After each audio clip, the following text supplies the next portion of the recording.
बिस्मिल्लाहिर्रहमानिर्रहीम अस्सलाम वालेकुम व्यूअर्स। मैं आज आपके साथ मूली पालक की बहुत ही ज़बरदस्त सिंपल सी रेसिपी शेयर करने वाली हूँ। तो स्टार्ट करते हैं अपनी इंग्रेडिएंट्स। पालक मैंने ले ली है 1 किलो। पालक के पत्तों के साथ वो जो निचला हिस्सा होता है वो भी हम इसके अंदर थोड़ा सा ऐड करेंगे क्योंकि उसके अंदर बहुत ज़्यादा जायका होता है। उसके बाद 5 से 6 टेबल स्पून मैंने ऑयल ऐड किया है कढ़ाई में। उसके अंदर मैंने मूलियों को इस तरह से काट के धो के खुश्क कर लिया था, वो मैं इसके अंदर ऐड कर कुछ लोग मूलियों को इस तरह से यूज़ कर लेते हैं पालक भूनने के बाद, लेकिन मैं फ्राई करने का मकसद जो है वो मेन मकसद ये होता है कि फ्राई करने के बाद जो ऑयल में इसका टेस्ट आ जाता है फ़र्स्ट ऑफ़ ऑल। सेकंड ये कि जो खुशबू होती है ना मूली पालक की, वो हमें स्टार्ट से आना शुरू हो जाती है और जो टेस्ट है ऑब्वियसली बहुत अच्छा आता है। ज़्यादा फ्राई नहीं करना है इसको, हल्का सा कलर देना है कि इसका पानी टोटली ड्राई हो जाए और जो इसका जो कलर है और जो अरोमा होता है, एक मूलियों का खुशबू होती है, वो ऑयल के अंदर आ जाए। इस पॉइंट पे आप ये देख रहे हैं बिल्कुल हल्का सा फ्राई करने के बाद 4 से 5 मिनट तकरीबन फ्राई करने के बाद मैंने इसको निकाल लिया है।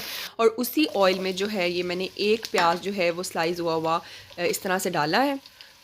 हल्का सा जब इसमें कलर आ जाएगा, हल्का सा गोल्डन कलर, उसके अंदर हम ऐड करेंगे टमाटर और अदरक और थोड़ी सी हरी मिर्चें। लहसुन इसके अंदर मैंने ऐड नहीं किया। एक बड़े साइज़ का टमाटर है, 2 से 3 इंच का टुकड़ा अदरक का है और एक हरी मिर्चें हैं। इसको मैं अच्छी तरह से भून लूँगी यहाँ तक कि जो चंक्स नज़र आ रहे हैं टमाटर के, ये बिल्कुल ख़त्म हो जाए। और मसालों में इसके अंदर जो जाएगा नमक, सुरख मिर्च, हल्दी और थोड़ा सा गरम मसाले के अंदर चाट मसाला मिक्स हुआ हुआ है।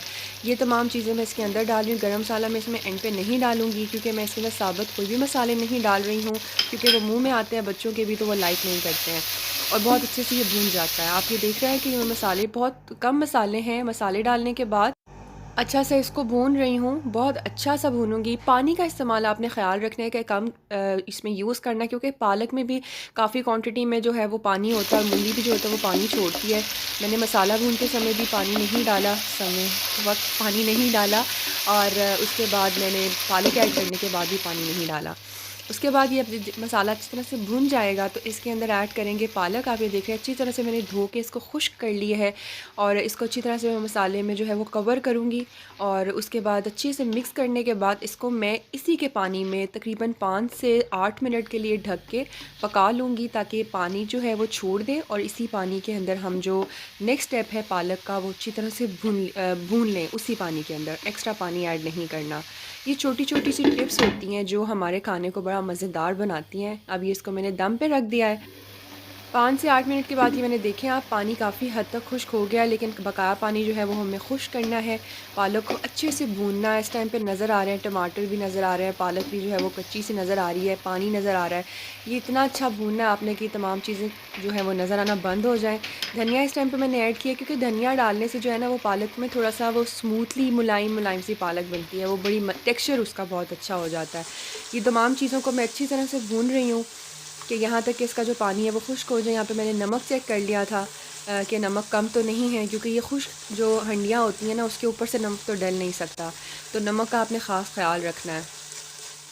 यहाँ पे आप देख रहे हैं मैं बहुत अच्छे से इसको भून रही हूँ यहाँ तक कि इसका पानी काफ़ी हद तक ख़त्म हो गया है।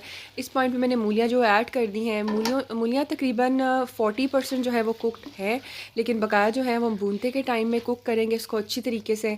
कवर कर रही हूँ पहले मैं पालक में और उसके बाद मैं मूली ऐड करूँगी। मैं वैसे इतने शौक़ से नहीं खाती थी मूली पालक, बट बिलीव मी कि मैंने जब बनाया इस तरह से तरीके से एक दो दफ़ा तो मुझे बहुत बहुत पसंद है, क्योंकि नॉर्मली कुछ लोग होते हैं वो नहीं खाते हैं, लेकिन आप इस तरह से बनाएं आपको ज़रूर अच्छे लगेंगे खाने। आप ये देख रहे हैं बिल्कुल खुश्क हो चुका है और मूलियाँ भी काफ़ी हद तक जो है वो गल गई हैं। मैं अच्छे से मिक्स कर रही हूँ, अच्छे से भूनते जा रही हूँ, क्योंकि जितनी अच्छी आपकी बुनाई होएगी आपके खाने का जो टेस्ट है ना वो उसी के ऊपर ही रहता है। अब 1 से 2 मिनट इसको मैं ढक के दम पे दे दूँगी। उसके बाद अब ये देखिए ऑयल बहुत अच्छे से आ गया है, पानी इसके अंदर नहीं होना चाहिए। इसको मैं मिक्स करके इसको डिश आउट करके आपको दिखाती हूँ।